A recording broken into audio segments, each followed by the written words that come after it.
আসসালামু আলাইকুম। আজকে আবারও একটা রেসিপি নিয়ে আসছি। তা এখানে আসছে লং, দারচিনি, এলাচ, মুরগির মাংস। এটা হলো কষা মাংস হবে। তা আমি এটা অন্য পদ্ধতিতে আর কি রান্না করছি। তাই দিয়ে দিচ্ছি তেলের মধ্যে এগুলো।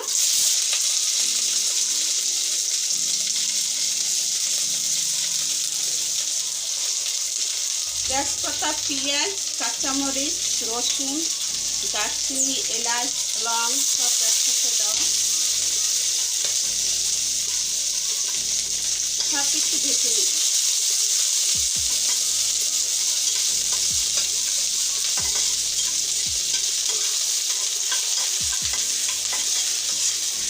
এই রান্নাটা একবার করে খেলে আপনারা বারবার খেতে যাবেন এই রান্নাটা।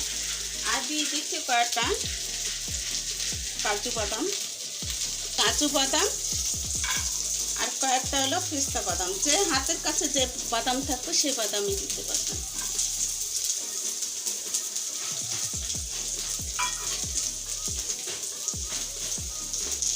আর দিয়ে দিচ্ছি টমেটো। এটা হলো ফ্রিজে ফোটনে ছিল।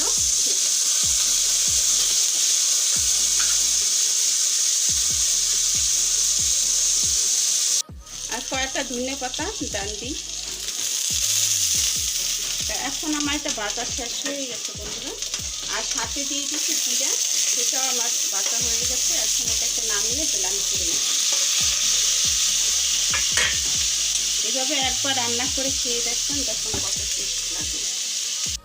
মাংসের ভিতরে রেগুলার কাট করা মাংস, সেগুলোর মধ্যে আমি একটু হলুদ দিয়ে দিলাম আর দিয়ে দিব লবণ। এটাকে একটু ভেজে নিব। ভেজে নিলে আর একটু স্বাদটা বাড়িয়ে দেবে, যেহেতু এটা কষা মাংসর চেয়ে ওইটা আর কি কম হবে না, আর কি অনেক টেস্ট হবে। মাংসগুলো দিয়ে দিচ্ছি। তেলটা গরম হয়ে গেছে, মাংসগুলো ভেজে নিচ্ছি।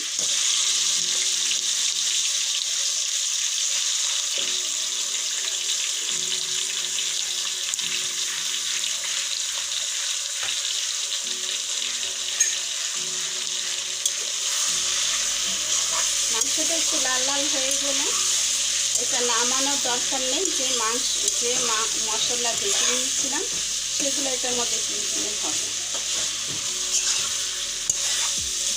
ভাজা হয়ে গেছে, এরকম লাল লাল হয়ে গেলে এটাকে নামিয়ে তখন নেবেন। তা এভাবে করে এটা ব্রয়লার মুরগি যে যারা খাচ্ছে না বা খেতে চায় না, আমরাই বেশিরভাগ খেতে চাই না ব্রয়লার মুরগি। তা এভাবে তো রান্না করে দিলে বাচ্চারা বড়রা সবাই খেতে খেতে খাবে। তাই দিয়ে দিচ্ছি তেজপাতা আর দারচিনি, এলাচ। দিয়ে দিচ্ছি পেঁয়াজ বাটা।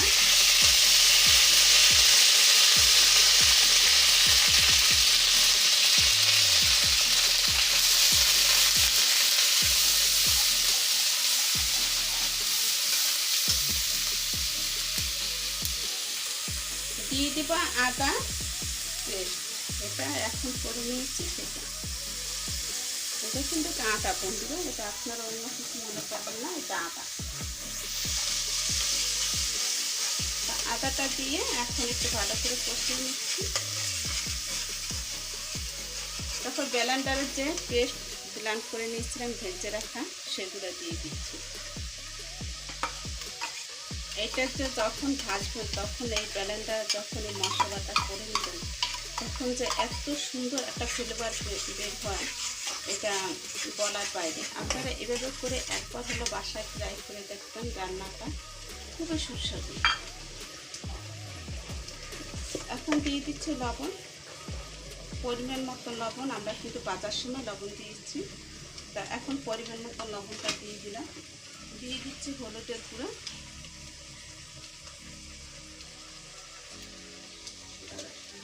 মরিচের গুঁড়া। এটা কালার আসবে, দেখুন কতক্ষণ পরে এটা কালার আসবে।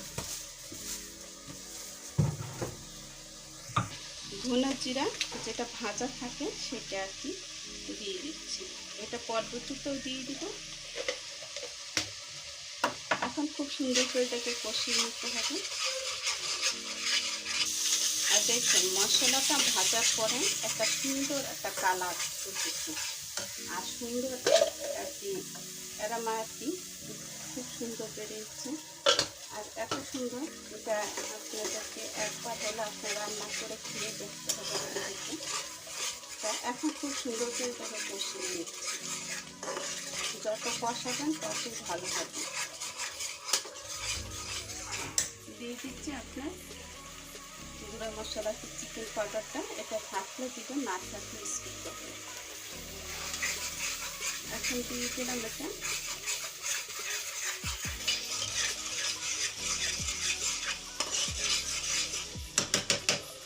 আমি এটাকে কিছুক্ষণ একটু পানি দিয়ে আবার একটু কষিয়ে নেব। যেভাবে পানি দিব এটা যেন কষানো হয়ে যায় খুব তাড়াতাড়ি করে, আর তেলটা যেন উপরে বেশি উঠে। পানিটা দিয়ে নিয়েছি, এটা তেল কিন্তু উপরে বসে উঠছে। আর এখন আমি দিয়ে দিব সেই মাংসগুলো, পুরো মাংসটা এখানে দিয়ে দিলাম। এখন সুন্দর করে এটাকে কষিয়ে নেব।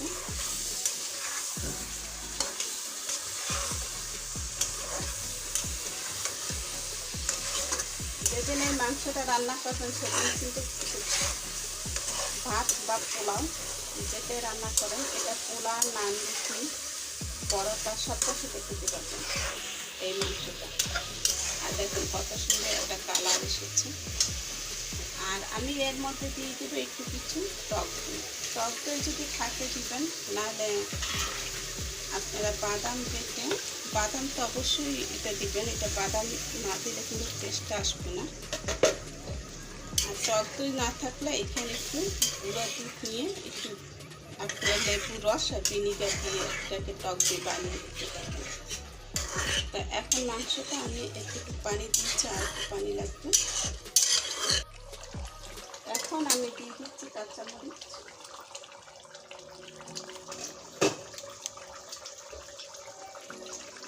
চার পাঁচটা কাঁচামরিচকে ভেঙে মাঝখান থেকে এটা দিয়ে দিলাম, আর দিয়ে দিচ্ছি আপনার দই। এটা দিলে আপনার ভালো হবে, আর না দিলে স্কিপ করতে পারেন। না দিলেও স্বাদের কোনো ত্রুটি কম হবে না, স্বাদ ভালোই আসবে, আর দিলে আর একটু ভালো হয় আর কি। তা এখন আমি এটাকে আর একটু জাল করে নেব।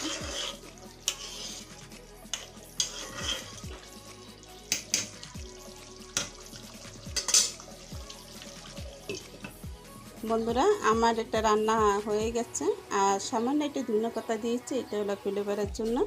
আর এই ধনেপাতা দিয়ে কিন্তু রান্নাটা আসলে অরিজিনাল।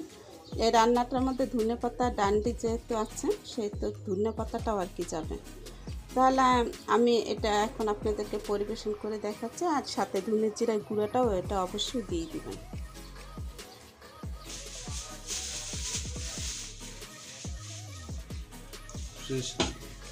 তা বন্ধুরা আমার মাংস, কষা মাংস হয়ে গেছে। এভাবে করে যদি ব্রয়লার মুরগি কষা মাংস করেন তাহলে টেস্টটা অনেক বাড়িয়ে তুলবে, আর খেতেও খুব চমৎকার হবে। পোলাও মাংস দিয়ে খেতে পারবেন, বা নান, রুটি, আপনার যেটা খুশি সেটা দিয়ে খেতে পারবেন। আসলে রান্নাটা অনেক চমৎকার, অনেক সুন্দর একটা ফ্লেভার বেরিয়েছে। আর এর মধ্যে যদি কয়লার একটা ফ্লেভার দেন তাহলে কিন্তু আরও সুন্দর হয়। তাহলে আজকের মতো বিদায় নিচ্ছি বন্ধুরা, আল্লাহ হাফেজ।